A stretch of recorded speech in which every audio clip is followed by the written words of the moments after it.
নমস্কার, আমি জয়ন্তী। আমাদের রান্নাঘরে আপনাদের সকলকে স্বাগত। আজকে আবারও হাজির হয়ে গেছি আরেকটা নতুন ভিডিও নিয়ে। আশা করব ভিডিওটি আপনাদের ভালো লাগবে। যদি ভালো লাগে অবশ্যই কিন্তু লাইক, কমেন্ট, শেয়ার করতে একদমই ভুলবেন না। নিজেদের বন্ধুবান্ধব এবং পরিবারের সকলের সাথে কিন্তু ভিডিওগুলি অবশ্যই শেয়ার করে নেবেন। আর যারা যারা এখনও পর্যন্ত চ্যানেলটি সাবস্ক্রাইব করেননি তাদের কাছে রিকোয়েস্ট করব, প্লিজ চ্যানেলটি সাবস্ক্রাইব করে নিয়ে পাশে থাকা বেল বাটনটি কিন্তু অবশ্যই প্রেস করে দেবেন।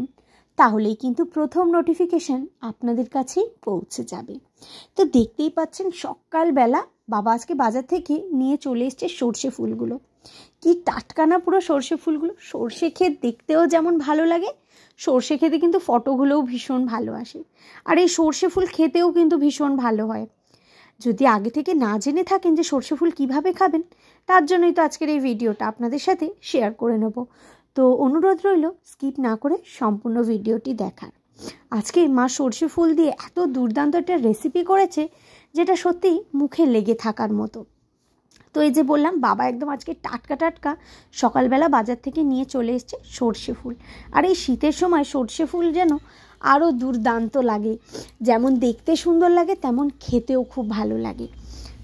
সর্ষে গাছের যে গাছগুলো রয়েছে, মানে পাতার সাথে যে ফুলগুলো রয়েছে, পাতাগুলো বাদ দিয়ে ফুলের অংশটা বেছে বেছে নিয়ে নেওয়া হচ্ছে।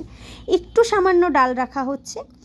তো এটা নিয়ে ভালো করে এবারে টুকরো টুকরো করে কুচিয়ে নেওয়া হয়েছে। এইদিকে কড়াইতে মা কী করলো, মা তেল এবং কাঁচা লঙ্কা দিয়ে দিয়েছে। ও আরেকটা কথা তো বলাই হলো না, আজকের ওই রেসিপিটা কিন্তু মাই আপনাদের সাথে শেয়ার করছে। কারণ এইসব রান্না আমি সত্যিই জানি না, মায়ের থেকে শিখছি এবং আপনাদের সাথেও শেয়ার করে নিচ্ছি, যাতে আপনারাও বাড়িতে এরকম সুন্দর সুন্দর রেসিপি ট্রাই করতে পারেন। এবং অবশ্যই কিন্তু এই রেসিপিটি ট্রাই করে আমাকে কমেন্টস করে জানাতে ভুলবেন না যে এই রেসিপিটা আপনাদের কেমন লাগলো। তো এই যে লঙ্কাটা দিয়ে দিয়েছে, লঙ্কাটা একটু ভাজা ভাজা মতো হচ্ছে। এরপর একে একে কিন্তু দিয়ে দেবে সর্ষে ফুলগুলো। তো এত সুন্দর দুর্দান্ত একটি রেসিপি, সর্ষে ফুল দিয়ে যে এত সুন্দর একটা রেসিপি করা যায় এটা না খেলে আমি জানতামই না। ও কীভাবে করছে সেটাও চলুন শেয়ার করি। একদমই ইজি ওয়েতে চট জলদি এটা তৈরি করে নেওয়া যায়। আর সর্ষে ফুল তো শরীরের জন্য সত্যিই ভীষণ ভালো। তো আপনারা কিন্তু একদিন এইটা বাড়িতে তৈরি করে নিতে পারেন। গরম গরম ভাতের সাথে কিন্তু একদম জমে যাবে। তো আমরা তো নানা রকমের খাবার খেয়ে থাকি, আপনাদের সাথে নানা রকমের রেসিপিও শেয়ার করে থাকি, কিন্তু আশা করছি এই রেসিপিটা একটু ভিন্ন ধরনের।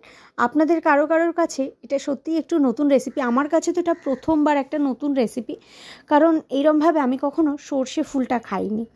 তো প্রথমবার আজকে আমিও খেয়েছিলাম, ভীষণ ভালো লেগেছে এবং তাই ভাবলাম আপনাদের সাথেও রেসিপিটা শেয়ার করি, একটা নতুনত্ব রেসিপি, সেই জন্যই কিন্তু শেয়ার করা। তো দিয়ে দেখলেনই যে সর্ষে ফুলটা দিল এবং এরপরে হলুদ, পরিমাণ মতো নুন এবং চিনি দিল, দিয়ে একটু সামান্য জল ছিটা দিল, দিয়ে কিন্তু এটা চাপা দিয়ে রেখে যাও। তো চাপা দিতেই আবার কিন্তু এইখানে যেটা শাকের ক্ষেত্রে হয় একটু জল ছাড়ে, তো একটু জলও ছেড়েছিল। তো যতক্ষণ না পর্যন্ত জলটা পুরো শুকনো হয়ে যাবে, অর্থাৎ পুরো ভাজা ভাজা ব্যাপারটা হয়ে যাবে, ততক্ষণ কিন্তু এটা নাড়াটালা করব। জলটা যখন শুকিয়ে যাবে একটু নাড়াটালা করলেই তো ভাজা ভাজাটা হয়ে যাবে, কারণ তেল তো দেওয়াই ছিল।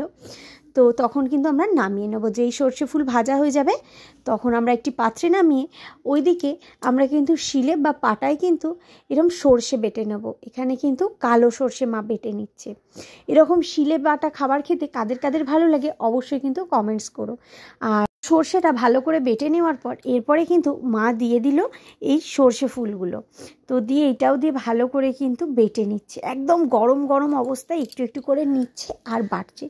এটি কিন্তু ততক্ষণ পর্যন্ত বাটতে হবে যতক্ষণ না পর্যন্ত কিন্তু মিহি হয়ে যাবে। তো তাহলে রেডি হয়ে যাবে এত সুন্দর একটা রেসিপি। তো কেমন লাগলো আমাদের এই ভিডিওটা অবশ্যই কিন্তু কমেন্টস করে জানাবে। আর এই রেসিপিটা কি আগে তোমরা কখনো খেয়েছো সেটাও কমেন্টস করো। আর যদি না খেয়ে থাকো তাহলে কিন্তু অবশ্যই রেসিপিটা বাড়িতে ট্রাই করো। আর আমাকে কমেন্টস করে জানাতে ভুলো না যে এই রেসিপিটা তোমাদের কেমন লাগলো। আমার তো দুর্দান্ত লেগেছে। এই এক প্রকার দিয়েই কিন্তু এক থালা ভাত কিন্তু শেষ হয়ে যাবে, এটা কিন্তু আমি বলতেই পারি।